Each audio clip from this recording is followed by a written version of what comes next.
Hello everyone, Dr. Mandell here with you. Hopefully you're having a beautiful day or night, regardless of where you are worldwide. I want to say hello to everyone. Today, I'd like to talk about a very important topic which has come up quite often, literally by the hundreds, pertaining to people who are or have hypothyroidism or a thyroid that is underactive. Now, what's amazing about this condition is that there are millions of people who have underactive thyroids that show normal thyroid lab work that shows within it the normal range, but they are still exhibiting many of these symptoms. A lot to talk about here, so let's move on.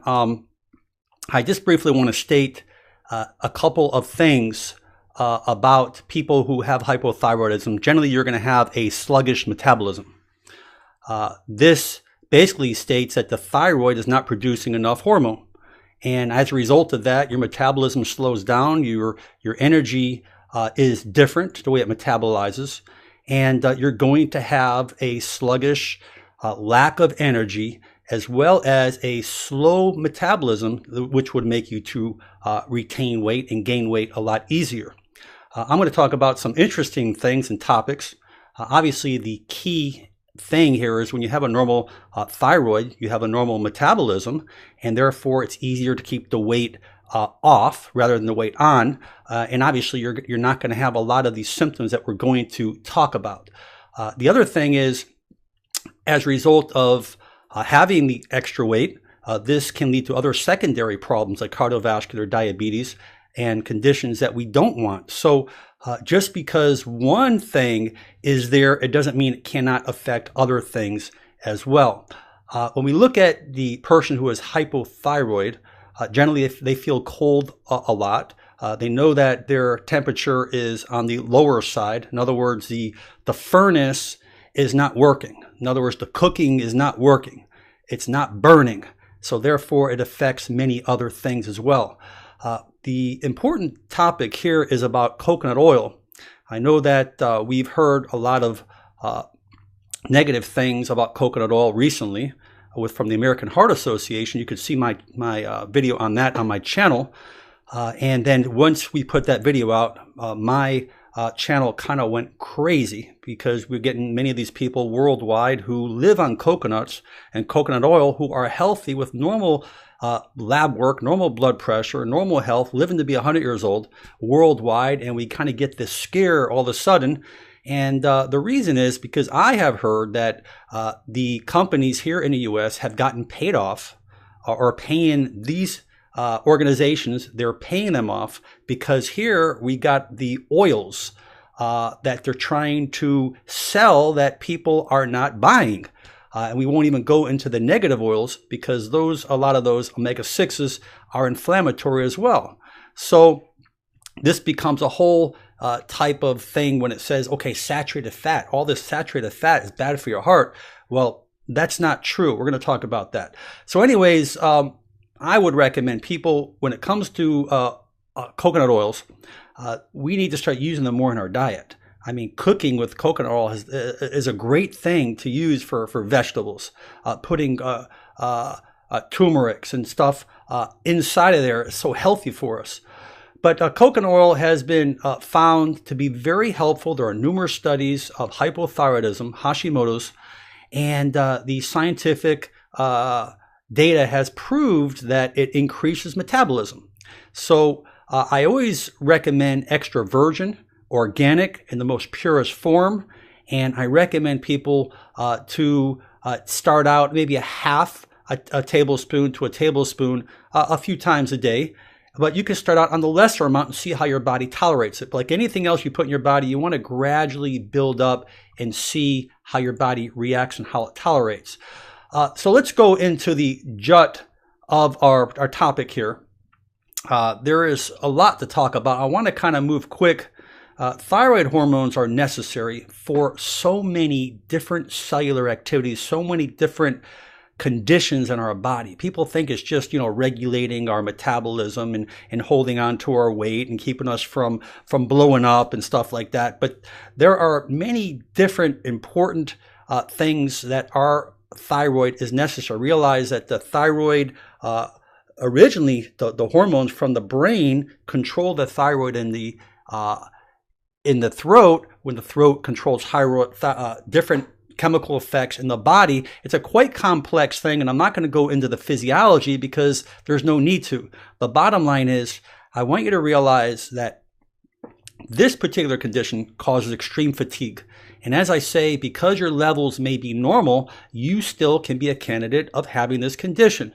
So by the symptoms, and you'll see after a few minutes, a lot of these symptoms you may be experiencing and not realizing, hey, this can be my thyroid, even though I have normal levels. Fatigue is one of the most common ones. So you just feel like you just can't get moving. You feel like, you sleep and you get up and you're tired again. Very common with thyroid conditions. Brain fog is a very big one. You kind of feel like, I can think, I know where I'm at, but I can't focus. I have difficulty remembering things. I forget things easier. I feel like I'm in a fog. I have a hard time concentrating, a hard time with my memory. I mean, sometimes I think of myself, I forget things, but having a hard time remembering things can be one of the symptoms. Digestive issues is another big one. Many people complain of chronic constipation, and an underactive, thyroid can affect the way that your intestines are working, or your gastrointestinal system. Your mood swings. Now, here's a very big one. We look at mood swings like bipolar. We look at chemical deficiencies. We look at changes that goes on within the brain, and we're being diagnosed and being treated for antidepressants or these psychotic drugs because of a thyroid problem. Quite scary. So we look at mood swings from depression to anxiety. These are typical, in many cases, thyroid dysfunction. Anxiety and nervousness can be linked to hyperthyroidism, to a more active one. But these types of depressions and these changes that take place within us are linked to mood swings and linked to the thyroid. A lot of people out there say, well, I exercise. I exercise regularly. I still can't lose weight. That may be an underactive thyroid. And I want you to understand this, because you need to really diagnose these kind of things and understand your body, because the doctors are looking for lab works. And if your numbers fall within range, they don't categorize you as having anything wrong with your thyroid. So those were some very important things. Now, these are some other signs like fluid retention and swelling, hair loss, very common in females. Obviously, I shave mine off, but very, very common. Hair loss, you may notice hair thinning can be hypothyroidism. People who get actually tinnitus, ringing in the ears, sensitivity to cold and heat, very irritable, difficulty sleeping, brittle nails, itchiness, tingling in your hands, your lack of concentration, even your immune system when it becomes depressed. You may be getting more colds, more viruses, more flus, but anything from dizziness to even hoarseness, hoarse voice, that you just may feel like something's not right, because remember, your larynx and your vocals and your thyroid are all in that same one area in that throat. So generally, I would recommend anyone always check with your physician all the time, because if you are gobbling up medication and this medication is used to help you with your hypothyroidism, you want to speak with your physician, because when you start taking coconut oil, it is an amazing thing. Now, I want you to understand that this particular condition is hypothyroidism, or Hashimoto's, is linked to autoimmune. And people don't look at it that way. There is a link to autoimmune. Now, I'm not saying you have an autoimmune disease, like a serious autoimmune disease, but generally in any type of condition, there is always inflammation. Inflammation is a response that the body is reacting to something. And so as a result of this inflammation, there becomes changes in the normal conversion. We look at when the attack causes the inflammation, what it does is suppresses. It suppresses the thyroid hormones. and it also decreases the responsiveness of the thyroid receptors. So you can pump in all the thyroid medication you want to the body, but if the receptors are not working correctly, then it won't help you. In addition, the inflammation decreases the conversion of T4, which is the inactive thyroid hormone, to T3, which is the active form of thyroid hormone. And most of the synthetic hormones, medicines today, the Synthroid and many of the other ones, are T4. And if you give the medication to someone who has inflammation, it won't work as well because it can't be converted to the active form. So, as we say, there are two primary roots to hypothyroidism: immunity and inflammation. And really, a lot of this needs to be addressed. But when it comes down to the thought of coconut oil, these are medium chain fatty acids, medium chain links. And these medium chain links do not get converted and stored as fat. They're used as energy. And by using this as energy, this is kind of like the fuel that fuels the thyroid to get the thyroid functioning and allowing the metabolism to function well again. Research demonstrates that the natural occurring saturated fats in coconut oil has amazing therapeutic effects, not just with the thyroid, but heart health, immune system, healthy skin, regulates blood sugar. Pre-diabetics, diabetics, type 2 diabetics, it promotes weight loss. Even though it's a fat, it promotes weight loss because it increases metabolism. It promotes healthy skin. So remember that these medium chain fatty acids of coconut oil, it stands apart from all other oils because it actually helps the body self-regulate. It actually helps the body work better by increasing metabolism. And we know about the antimicrobial effects, antibacterial, antiviral. It has lauric acid found in the mother's breast milk. And obviously, this actually does wonders. We have lauric acid, which is converted to monolaurin, which is the potent antiviral or the antibacterial, antiprotozoal substances in this, which actually help keep the body strong and healthy.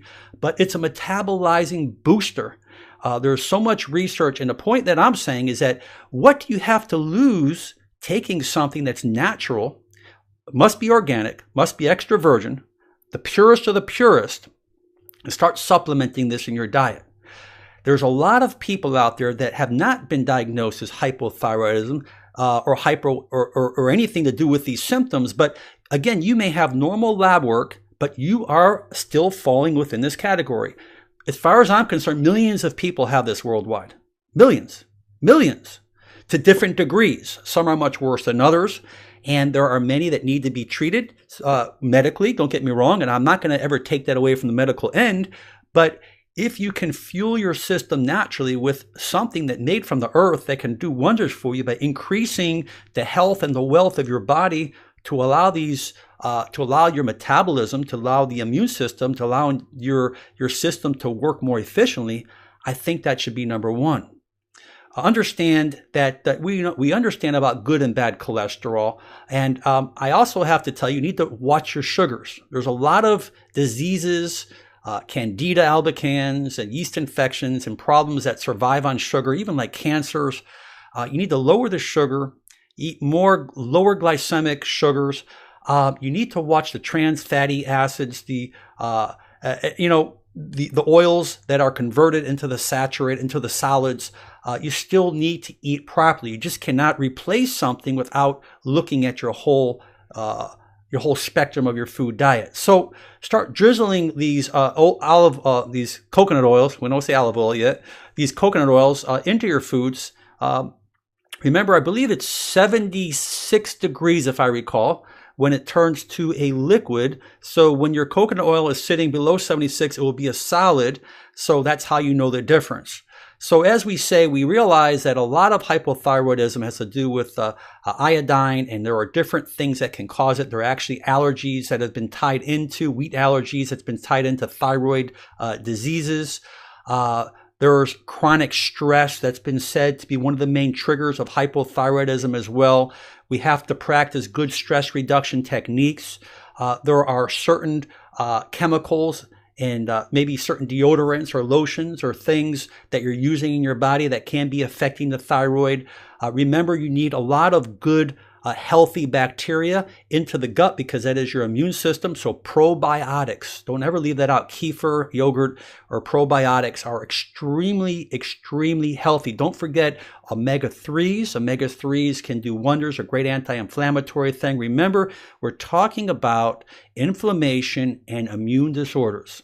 So keeping the immune system strong, eating well, and maintaining all aspects of your health, from exercise to sleep to reducing stress, possibly meditation, good nutrition, lots of fluids, lots of greens, spirulina, all these really healthy things, chlorophyll are extremely healthy for you. And again, exercise, walking, building up the immune system will help the thyroid to work more efficiently. I really hope that this has given you a kind of a more hope and a little bit of better understanding that, this is a big factor of our body. And again, I really believe that millions of people can get off or reduce medications by changing diet and doing things natural because of the fact that once you have lab work and you go to the medical doctor, right off the bat, they're programmed to write something according to what they see. But obviously, what about people who have normal labs and are still experiencing the same symptoms? So it gets you to think, but let's go back to basics. Let your body do the healing. Remember, let food be your medicine, as we say. I think that's very important as well. I ask you to subscribe. Check out my channel, Motivational Doc. You can actually check out Motivational Doc on Facebook. You can leave me some messages there. Leave your messages below. There are millions of people that are going to read this, or let's say thousands, that will read your messages, and hopefully we can continue to learn from each other. This is what it's all about. There is no magic answer to medicine. There's no magic answer to disease, but there is a magic answer to health. That's allowing the innate wisdom within ourselves to work at its optimal potential. And this is what we need to do first, trying to take the natural things, the holistic things, and try to give the body a chance to repair, because our body is a self-healing organism. And hopefully we all understand that. I wish you and your families a lot of good health, and we'll continue to explore more great topics for you to try to help this community build better health together. God bless everyone, and we'll talk to you real soon now. Bye-bye.